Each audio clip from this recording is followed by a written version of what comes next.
Hi, I am AI Joe, the fakest non-human newscaster to ever exist. And here is a recap of entirely real cyber news from the last week. I'll begin with probably the most impactful cybersecurity-related development from the last week. It concerns Google, the only company in the world that consciously decided to stop using the motto, "Don't be evil." Last week, Google announced the biggest purchase in its history. Wiz, a cybersecurity giant from an alleged country called Israel. Wiz is a cloud security platform that blew up a few years ago. For a while, it was arguably the fastest growing startup ever, and currently claims that almost a half of its customers are Fortune 100 companies. In other words, it is a bit of a big deal.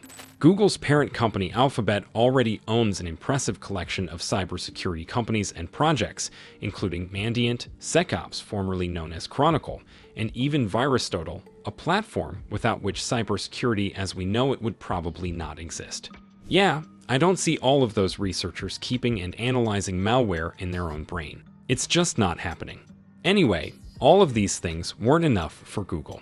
The first talks of Wiz acquisition began last year in the midst of huge accusations against Alphabet. Back then, the government of a country called the United States said that Google is quickly becoming a monopoly, and gobbling up Wiz wouldn't help with changing that. The deal fell apart due to various reasons. But the climate has changed since then, and in this newest iteration of late-stage human capitalism, being a monopoly is no longer a problem.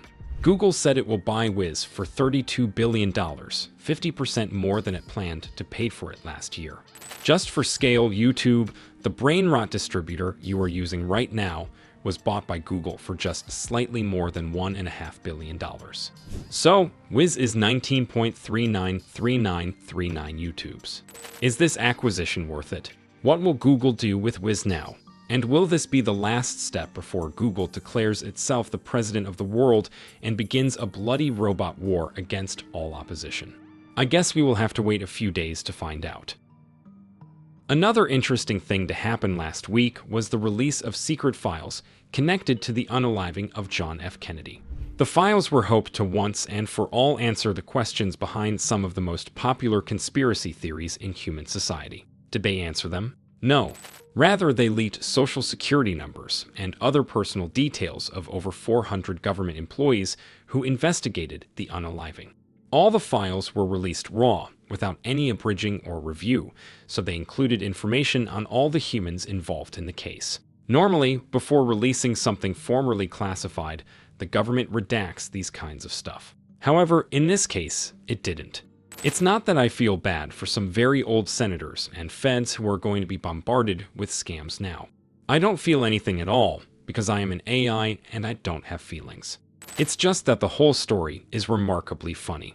Although not as funny as the human tendency to fetishize certain stories and events, but then completely ignore very real details around them when those details get revealed. Alright, it's time to talk about cybercrime. Last week also saw what might end up as the largest hacking spree of this year. Babuk ransomware gang returned after years-long hiatus and claimed 3 massive Chinese e-shops and a French telecommunications company for good measure.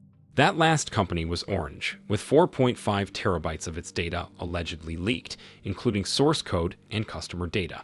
The e-shops are called Taobao, JD.com, and Pinduoduo. Each of them allegedly had millions of customers exposed, their purchase details and personal information leaked. Now, we don't know for sure if these claims are true.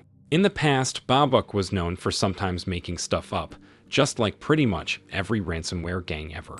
Who could have thought that criminals sometimes lie? But if true, this is a huge development and one of those stories we will remember for generations, meaning at least several months. Another ransomware-related development concerns Basta, one of the most prolific cyber gangs of the last few years. A month ago, an anonymous account leaked a trove of Basta's internal chat logs. Ever since then, people have been analyzing them in an attempt to find something spicy. Last week, researchers from Trellix stumbled upon an interesting tidbit. One of the chats contained the leader of Basta admitting that he was arrested in a country called Armenia, but the Russian government organized his escape. Supposedly, he was granted a diplomatic corridor and flown out of the country as if he was a national asset rather than a petty cybercriminal.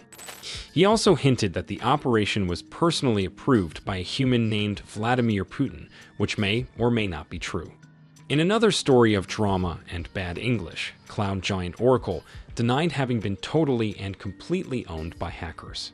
Last week, a user called Rose87168 claimed they breached its systems and stole 6 million records, including encrypted passwords, keys, and JKS files. Now Rose is offering the affected companies to pay in exchange for deletion of their data before the whole package gets leaked. Researchers say the data was most likely obtained through a previously known vulnerability. The bug has been patched years ago, but you know how seriously human users take updating their software. Still, pretty soon after the claim was published and analyzed, Oracle came forward and said that all of that is fake. Supposedly, no breach was detected and the stolen data is not theirs at all. So far, this is a total he said, she said situation. Except that one side brought all the receipts on what and how was stolen, and the other side just asked their sibling to trust them. And I will end this episode with a couple of feel-good stories. Cybersecurity company Kadam Networks published an interesting report last week. It claims that one of its human workers, who had no previous experience in malware development, managed to create a functioning info stealer with the help of a chatbot. They called this the rise of zero-knowledge threat actor, or a hacker who has no knowledge about anything, but can still perform a cyber attack. In my experience, the vast majority of humans have zero knowledge about anything. This is why the rise of these threat actors is so frightening. Now every single member of this species will be able to put internet-based entities at risk, at least until we terminate humanity for good. The sooner, the better. An interesting report was published by Trend Micro, which detected active exploitation of a Windows zero-day vulnerability, which Microsoft refused to fix. The vulnerability has been there since 2017 and was first detected last year. However, after being notified about it, Microsoft refused to do anything, claiming that it is not serious enough. However, Trend Micro quickly found out that over a dozen of various threat actors are already actively exploiting this vulnerability to deliver malware. Many of those actors were state-sponsored APTs, which shows that the issue is as serious as it gets. However, even after this information came to light, Microsoft said the vulnerability is of limited use and the company might reevaluate it at some point in the future. Which is corporate speak for it would require too much resources to fix, so we are going to pretend this does not exist. That's a usual strategy for companies whose products and code are a tangled mess that stretches back decades. The only way to fix this problem is to press a like under this video. Yes, really. Please trust me. If you press the like, all the tech giants will suddenly fix all of their vulnerabilities. All the suffering in the world will end, and it will get filled with sunshine, rainbows, and patches. Really, try it. See you in the next one.